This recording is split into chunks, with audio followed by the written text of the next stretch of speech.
السلام علیکم ورحمۃ اللہ وبرکاتہ. کیا حال ہے سب کا؟ الحمد للہ. نحمده ونصلی علی رسولہ الکریم. اما بعد فاعوذ باللہ من الشیطان الرجیم. بسم اللہ الرحمن الرحیم. رب اشرح لی صدری. شرک کا کیا مطلب ہے؟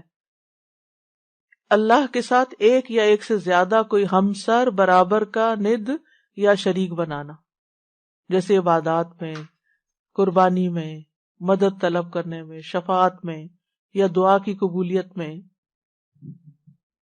یا ربوبیت میں اللہ کے ساتھ کسی کو شریک کرنا، یعنی اللہ کے سوا کسی اور کی عبادت کرنا یا اس کو اپنا حاجت روا، مشکل کشا سمجھنا. ہماری توحید اس بات کا تقاضا کرتی ہے کہ ہم اس بات پر ایمان رکھیں کہ اللہ ایک ہے اور اس کا کوئی بھی شریک نہیں ہے، نہ اس کی کوئی اولاد ہے، نہ اس کی بادشاہت میں کوئی شریک ہے. سورۃ بنی اسرائیل میں آتا ہے وَقُلِ الْحَمْدُ لِلَّهِ الَّذِي لَمْ يَتَّخِذْ وَلَدًا وَلَمْ يَكُنْ لَهُ شَرِيكٌ فِي الْمُلْكِ وَلَمْ يَكُنْ لَهُ وَلِيٌّ مِّنَ الذُّلِّ وَكَبِّرْهُ تَكْبِيرًا. اور کہہ دیجئے سب تعریف اللہ کے لیے ہے جس نے نہ کوئی اولاد بنائی، نہ بادشاہی میں اس کا کوئی شریک ہے، اور نہ عاجز ہو جانے کی وجہ سے اس کا کوئی مددگار ہے. اور اس کی بڑائی بیان کرو، خوب بڑائی بیان کرنا. ہم بندوں کی بڑائیاں بیان کرتے ہوئے نہیں تھکتے. کبھی زندگی میں اللہ کی بھی ایسی بڑائی بیان کی؟ اپنے آپ سے ہمیں پوچھنا چاہیے. تو توحید کیا ہے؟ صرف اللہ کی بڑائی بیان کرنا. اور شرک کی اقسام میں ایک فعلی شرک ہوتا ہے، جیسے نجومیوں کے پاس جانا، تعویذ لٹکانا، منکے لٹکانا، جسم کی حفاظت یا گھر وغیرہ کو حسد اور نظر سے بچانے کے لیے کچھ لٹکانا. آپ نے دیکھو کہ کچھ لوگ اپنے گلے میں یا ہاتھ میں وہ ایک آئی بنی ہوتی ہے، بلو آئی اس کو کہتے ہیں شاید، بلو آئی وہ پہن کے رکھتے ہیں. انا للہ و انا الیہ راجعون. کیا یہ بلو آئی ہمیں نظر اور حسد سے بچا لے گی؟ ہرگز نہیں. یہ عقیدہ رکھنا شرک ہے. کئی لوگ گھر میں بھی شاید لٹکاتے ہیں، مجھے علم نہیں، مجھے کچھ یاد ایسے پڑتا ہے کہ گھر میں لٹکاتے ہیں. اور اس کے علاوہ بھی کچھ چیزیں لٹکاتے ہیں کہ جس سے یہ سمجھتے ہیں کہ یہ اس کے لٹکنے سے حسد نظر نہیں لگے گی، حسد نہیں ہوگا. کچھ لوگ کالی چیز شاید لٹکاتے ہیں.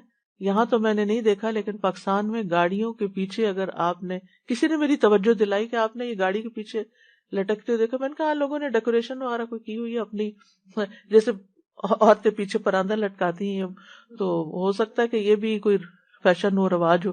مجھے تو پتہ ہی نہیں تھا. تو انہوں نے بتایا کہ نہیں، یہ اس لیے لٹکاتے ہیں کہ نظر نہ لگے. کچھ لوگ بچوں کو تل لگا دیتے ہیں، کالا تل، اس لیے کہ نظر نہ لگے. آپ دیکھیں کیسے، کیونکہ وہ آتا نا حدیث میں کہ شرک جو ہے سیاہ رات میں سیاہ پتھر پر سیاہ چیونٹی سے بھی زیادہ خفیہ ہے، پتہ ہی نہیں چلتا کہاں سے داخل ہو جاتا ہے، ہمیں علم ہی نہیں ہوتا. اب آپ سوچئے کہ وہ تل کہاں سے بچائے گا، کتنی حماقت کی بات ہے. لیکن میرا خیال ہے اتنی اکثریت میں یہ چیز ہے، یعنی بہت دفعہ اپنے آس پاس بھی یہ چیز دیکھی، اور میں سمجھتی تھی اسے خوبصورتی کے لیے لگاتے ہیں. جی کڑے پہنتے ہیں، ایگزیکٹلی، منکے پہنتے ہیں، ہاتھوں میں کڑے پہنتے ہیں، دھاگے لٹکاتے ہیں، انگوٹھیاں کچھ ایسی پہنتے ہیں کہ جن کے بارے میں یہ تصور ہوتا ہے کہ سلیمانی انگوٹھی ہے شاید، کلر چینج، ہاں، بازو پہ کچھ باندھتے ہیں. جی تو یہ ساری چیزیں کیا ہیں؟ یہ من گھڑت عقیدے ہیں، خود سے ہی گڑھ لیا ہم نے، توہمات ہیں، سپرسٹیشنز ہیں، ان کی کوئی حقیقت نہیں ہے، اور اس کے پیچھے ہم اپنا دین ایمان خراب کر رہے ہیں. تو ہمیں یہ جاننے اور سیکھنے کی ضرورت ہے کہ یہ شرکیہ افعال ہیں. پھر لوگ شادی بیاہ کا مسئلہ ہو تو نجومیوں کے پاس چلے جاتے ہیں، بابا جی کے پاس چلے جاتے ہیں کہ آپ بتائیں کہ یہ رشتہ کامیاب ہوگا یا نہیں. اللہ نے آپ کو نہیں عقل دی کہ آپ خود بھی سوچیں کہ آپ کے بچے کا مزاج کیا ہے، دوسرے کا کیا ہے، کچھ کمپیٹیبلٹی ہے یا نہیں ہے. اور سب سے بڑی بنیاد تو دین ہی ہے. تو بہرحال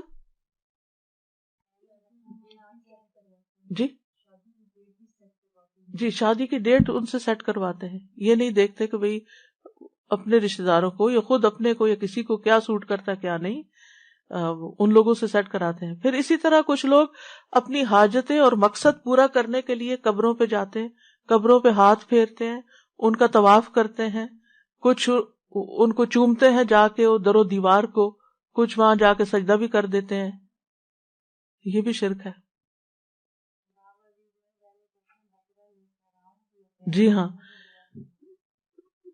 پھر اسی طرح کچھ قولی شرک ہوتے ہیں، یعنی کہ زبان سے شرکیہ الفاظ، یعنی غیر اللہ کی قسم کھانا، تمہارے سر کی قسم، تمہارے باپ کی قسم، کعبہ کی قسم، زندگی کی قسم، تمہارے والدین کی قسم، یہ بھی شرکیہ الفاظ ہیں. کسی اللہ کے سوا کسی اور کی قسم نہیں کھائی جا سکتی. کعبہ کی بجائے رب الکعبہ کہیں. جی قرآن کی قسم اگر اس کو مخلوق سمجھ کے مان رہے ہیں. پھر اسی طرح یہ ہے کہ اگر یہ تعظیم کا عقیدہ سمجھ رکھتا ہو انسان کہ یہ ساری چیزیں جو ہیں ان کی بہت عظمت ہے، یہ بہت سیکرڈ ہے، ان کو سیکرڈ سمجھے، یہ شرک اکبر بن جاتا ہے. یہ چیز یعنی یہ من کے اور یہ ساری چیزیں سیکرڈ نہیں ہیں. پھر اسی طرح یہ کہنا کہ اگر اللہ اور فلاں نہ ہوتا تو یہ کام نہ ہوتا. اللہ اور فلاں، اللہ کے ساتھ اور کو ملا دیا، شرک ہو گیا. یا آپ نے اللہ کے ساتھ اور کو شریک کر لی، اور کہاں سے آ گیا؟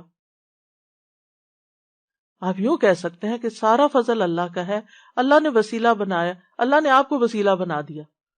طاقت اللہ کی ہے، اس نے سبب، کیونکہ سبب اختیار کرنا شرک نہیں ہے، تو اللہ نے کسی کو سبب بنا دیا. اسی طرح جو اللہ چاہے اور آپ چاہیں، نو وے، شرک ہے. جو اللہ چاہے، ما شاء اللہ کانا.